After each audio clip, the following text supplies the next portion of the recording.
The recent fatal crash of an HAL Dhruv helicopter belonging to the Indian Coast Guard in Gujarat has once again brought the spotlight onto its developer and maker Hindustan Aeronautics Limited, India's state-run aircraft manufacturer.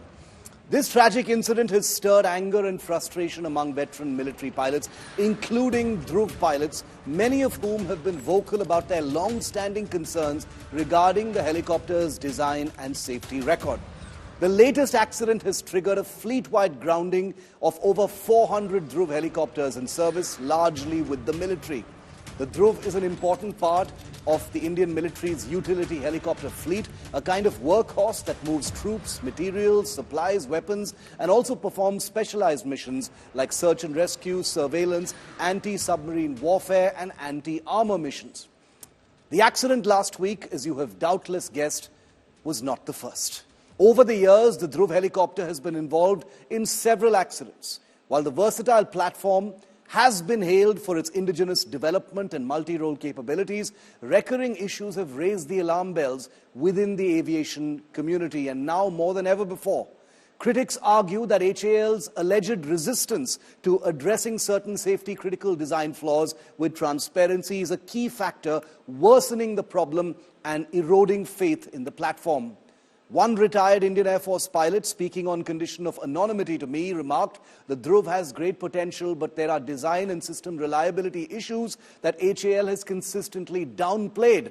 The crashes aren't just bad luck or operational errors. There's a deeper problem that needs urgent attention." A veteran naval test pilot, Commander KP Sanjeev Kumar, in a widely shared article this week has said HAL has always resorted to band-aid fixes and additional warning cautions rather than walking back a design, that too much after blood was spilt. The recurring incidents have highlighted specific issues. Despite incremental updates and modifications introduced by Hindustan Aeronautics Limited, many in the aviation sector feel these measures fall short of what's required to address this homegrown helicopter's vulnerabilities comprehensively and satisfactorily. HAL, for its part, has understandably defended the Dhruv's track record, pointing to the hundreds of helicopters in service and their performance in diverse conditions.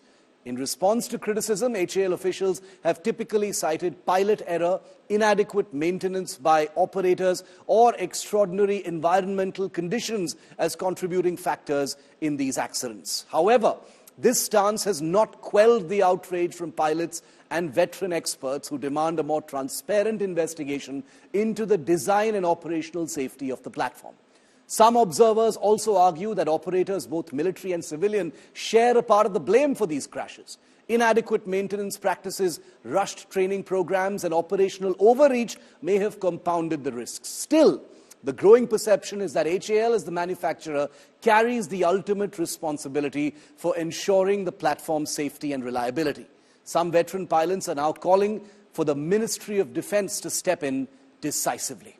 As confidence in the Dhruv takes a hit, questions are being raised about the helicopter's future role in India's defense and civil aviation sectors. With orders for the ALH from both domestic and international customers, including paramilitary forces, police, and foreign operators, the stakes are high for HAL to restore trust in this particular platform.